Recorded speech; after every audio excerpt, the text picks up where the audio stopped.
Hey guys, Paige with K9 Companions, and I wanted to do just a little video on some of my favorite things when it comes to dog training.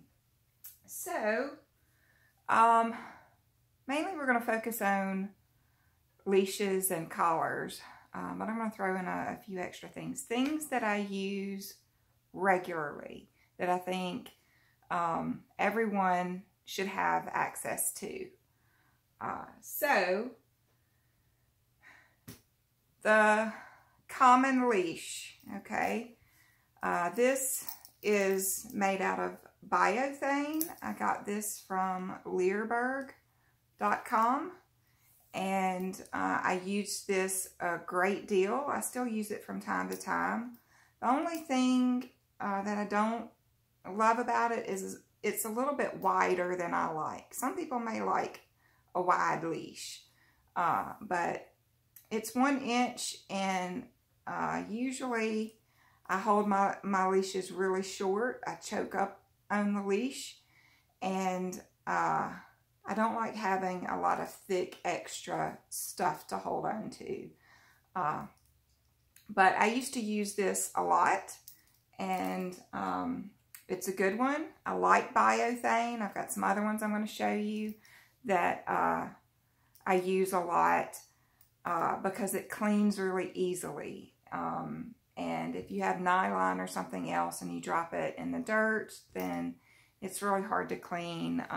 Here in Mississippi, where we have a lot of pine trees, and I have more than my fair share in my yard, it picks up pine needles and all that gook. So I steer away from nylon. Biothane I love. So, quick tip, I did a separate video on this a while back. These clips will wear out over time, so get you a rubber band and wrap it around the leash. Over time, this will kind of dry out, but it'll last a good while. It's been over a year since this one's been wrapped. But it will keep your clip in the upward position. If you don't have a rubber band on it and you just use it regularly, this clip will wear out and it will start to fall down. And then, whoops, your dog is loose. So, take some extra precaution, guys. So, this is another biothane leash. It's a little bit smaller. This is a 1/2 inch. And so, like, if you're wrapping it up in your hand, it doesn't take up that much room. I use this on the daily. I love these leashes.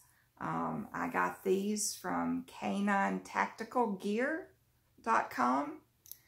If you go to that website, you can choose the length that you want. This is 4 feet. This is my preferred length.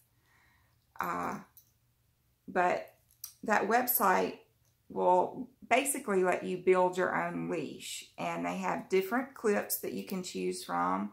Some are more heavy duty, some are kind of claw-like. So you can really choose your own leash. You get to choose your length. You get to choose whether or not you want a handle on it or no handle. This one I got from the same place. But this one, I got a handle, and I requested the little brass O-ring. So, if you want to tie your dog out, you can do that. Wrap this around a tree, clip it. You can also get a length based on your waist.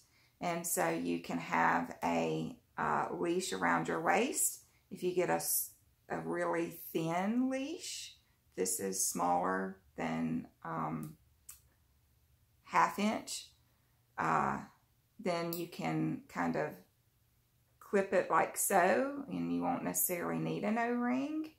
But if you have a much bigger leash, you'll need the O-ring to clip it to.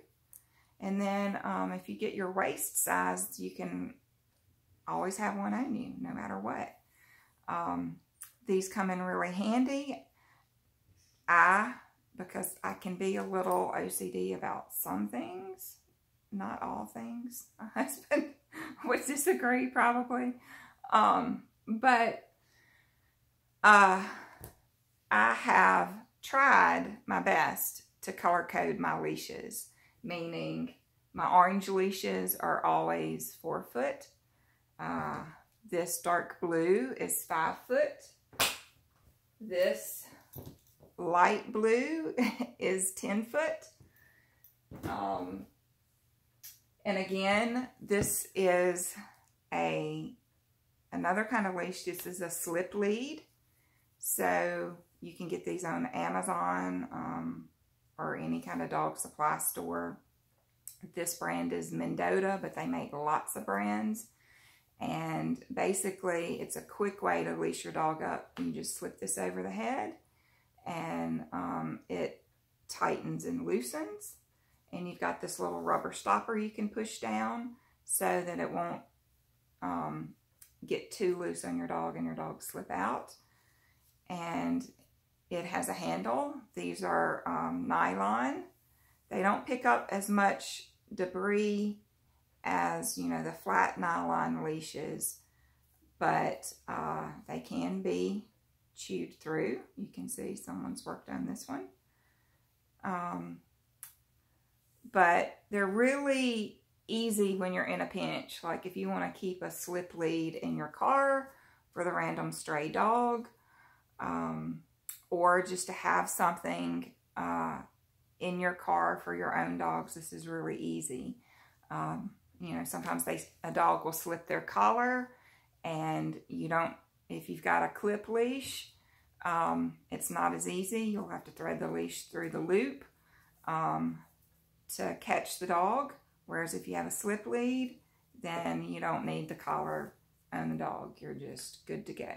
So, again, this is orange. So this is my 4 foot leash. And 4 foot length is my preferred length. I don't mind 3 foot once the dog is really good. On and off leash, I'll go to a 3 foot leash. But 4 foot is, you know, I would say optimal. 6 foot is a little too long for me. Too much leash in my hand. So this one is the same thing. It's not chewed up. It's a Mendota slip lead, but you can see they come in pretty patterns, all sorts of different colors and thicknesses. They have some that are thicker than this for bigger dogs. This one is 4 foot, but I thought it was pretty, so I got it in a different color. So that's probably my go-to leashes. I do have some longer leashes that are Biothane that are wider. I have 15 foot, 20 foot. I think I even have like a 40 foot, which I rarely use, but it's good to have long lines and long leashes.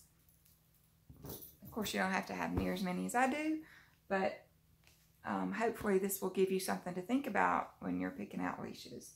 You want to be mindful of the leash. Pay attention to the function and how it's made versus just, is it really pretty and does it match your dog's collar? Leashes are your communication tool to your dog, and they're your safety net as well. So think about what is going to be most functional for you. So here's a few collars. I do keep flat collars on my dogs. These are for training dogs. You can see this one has in training noted on it with my phone number. Just an extra security measure that I do for training dogs. If they were to slip on me, they have some kind of identification to contact me, in addition to any tags they might have. But this is just a simple flat collar. This does not communicate with your dog. It is strictly for backup and for identification purposes. This is a training collar, a prong collar. Y'all see me talk a lot about prong collars in my videos. I only buy the Herm Sprenger brand. Careful if you order these on Amazon. Even though it says Sprenger, Herm Sprenger, I have known more than a handful of people to order from Amazon and not get the brand name. So you want Herm Sprenger brand when you get a prong collar. And this is the size that I use most often. It's the 2.25. And the difference about Herm Sprenger, I have a separate video on prong collars, so I'm not going to go into all the details of it. But the difference about a Herm Sprenger is it has this little plate. And so that plate keeps the prongs evenly distributed. So this side points in this way, this side points in this way. Without this plate, then they all go the same direction. And I just find this gives more evenly distributed feedback. Let's see. And then also, Herm Sprenger is really good about rounding off their edges. Some of the cheaper brands will kind of, they'll have a flat edge, and I think that causes more irritation than is necessary. So I just really like the Herm Sprenger brand. This is the smallest size that they make. And for little teeny dogs, sometimes you need something smaller. There is a micro made by another manufacturer. Sprenger just doesn't go quite that small. So this is a slip collar or a dominant dog collar. And it functions just like the slip lead. So you attach your leash here and it tightens and loosens just like the slip lead does. You can see it tightening and loosening. Do it this way where I'm right-handed. So your leash is attached here, and so it tightens and loosens that way. And when you order these, you need to order your dog's neck size, and you measure up high on the dog's neck. And you can see I used a little label maker and labeled mine because I have several different sizes. I don't use these that often, but they do have their place.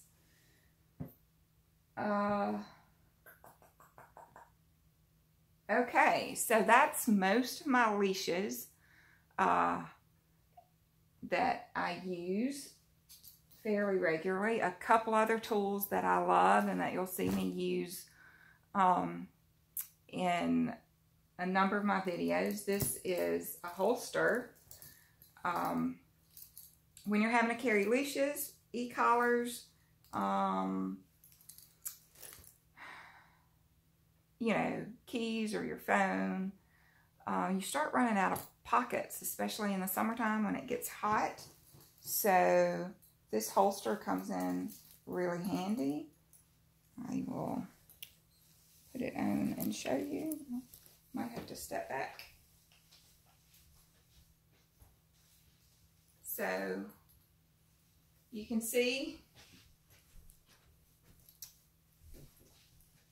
well, my head is cut off, but you can see it's got pockets on either side. It's got two pockets, deep pockets, and then little outside pockets.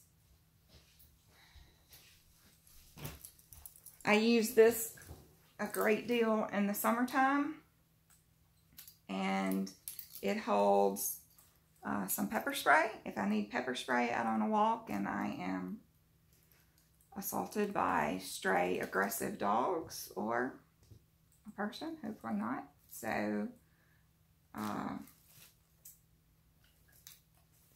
also have a pet convincer. I've talked about this in some of my Q&As. It's just canned air. Oops. Oops, did I use it up? Well, may have used it up, so sorry, but you just pull this little trigger and it squirts air. It makes a loud noise, and it has a cartridge to it. You can buy replacements, easy peasy, and you can just use that for a deterrent if dogs are approaching you. You just kind of, it makes a loud noise, a loud air sound, and it may deter some nuisance dogs. If a dog is aggressive, you know, a burst of air is not going to deter it. But and then I have the Doggy Don't. This makes a taser sound, which is another good deterrent if you're out for a walk. Again, it's just makes a sound, so it's not going to physically do anything to a dog like pepper spray would, but it's pretty loud and pretty annoying, so it can be a deterrent. So it's pretty loud.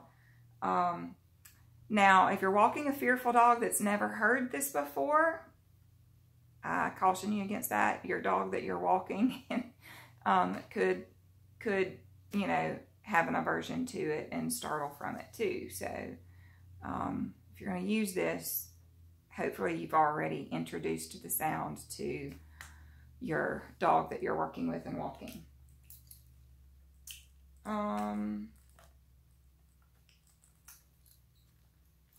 What else do I have in here? You know, of course you can put money and your phone and all other sorts of stuff. This one has my dispenser for my doggy bags. So I can just pull one if I need it, and they're always on me. I don't have to go looking or wishing I had one, and I don't. So that comes in really, really handy. I love it. And you get these are custom made through Sandra Christman from Wet Bisou. You can find her online. You can find her on Facebook or Instagram. Wet Bisou, that's French. B-I-S-O-U-S. So you can check her out and you can pick out your fabric, interior and exterior, determine if you want a dispenser or not. And she's got all sorts of things to choose from, and it's really worth it. It takes some time for her to make it and get it to you, but it's worth the wait, and it's a really fun process. So consider that if you need it. And then I have a treat bag. This is also from Learberg. These are my favorite treat bags I've found because it snaps open and closed really easily. It does have a little pocket I can put whatnot in. And I don't think it says on the website, but I have washed these. I just turn it inside out so that the lining is flipped inside out. I take the belt off and throw it in the wash, and then I let it air dry. And I have had some that have lasted a really, really long time. Now these hinges will start to wear out or rust. You can put some little something on it, like petroleum jelly or something, to kind of keep them from being really squeaky and noisy. But this is the best treat bag I've found. So there's lots of them out there. Oh, okay. So I have a couple other things to show you that I use quite often and I get asked about all the time. So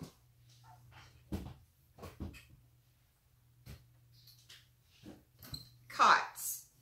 This is, I don't know if you can see that, a Coolaroo Cot. It has kind of a mesh fabric. And let me see, I can show you.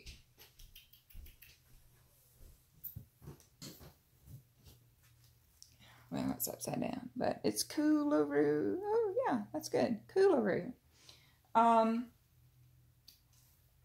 And these are good. They have great fabric choices. You can get this real pretty orange, green, gray. I think this is called nutmeg. So they have some really cool colors that, you know, will accentuate, or maybe not accentuate, but not look so obtrusive in your house. So that's good. These are metal, and you do have to spend a little time screwing them in. So they're slightly more labor intensive than the other one I like to use. So let me show you that.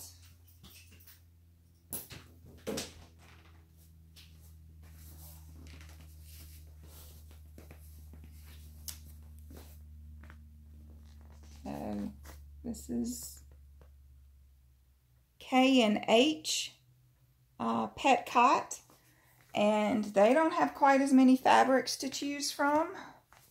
Let's see. They have, I think, brown and black and gray and black. Maybe one other color, but I think it's just two. And I don't really like this black because it shows dirt so easily. I'm constantly vacuuming it or cleaning it. I wish they would come out with something else other than this black material, but it is what it is. And this one, you can see, is basically PVC pipe, so you don't need any tools for assembly. They can be pretty stiff, and getting the last one secured can be kind of difficult, but it can be done. So they are both basically in the same price range.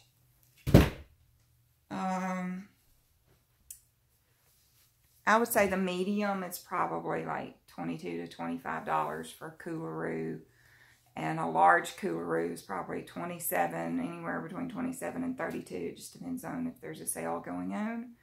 And K&H is close to that for a size large.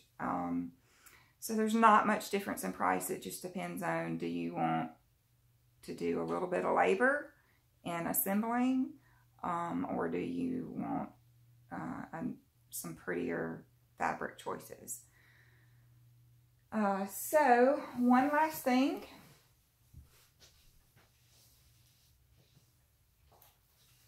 Okay, I did a whole separate video on this at another time, but this is a Primo pad, and again, you can get these made in all sorts of sizes to fit your crate. You can choose your color as well. They have lots of different colors to choose from. And I like these instead of the crate tray in your crate. Once your dog is potty trained, don't use these. If your dog is not potty trained, then the TT will just run all off, and you'll have a bigger mess to clean up. So,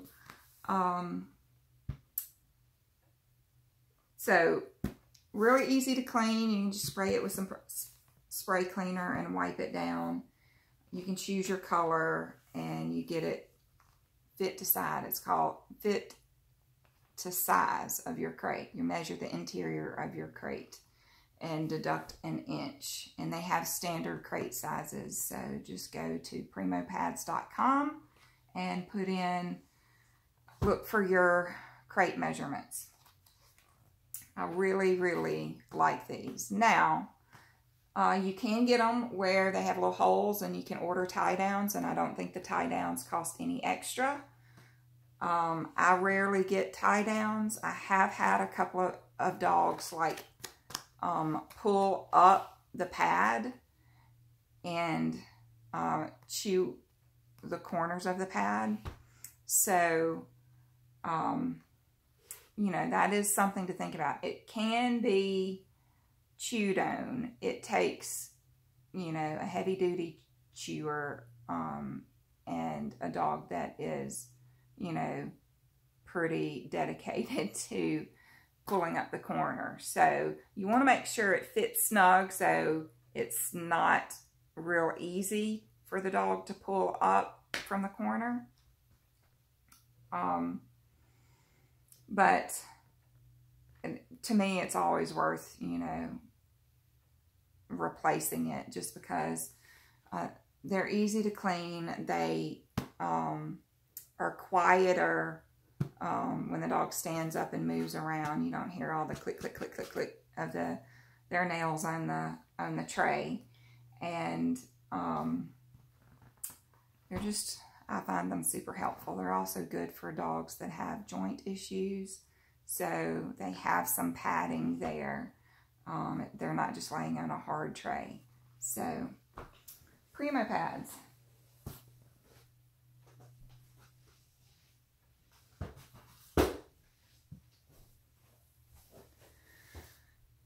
Okay guys, I hope you found this helpful. I've just gotten a lot of questions over the years.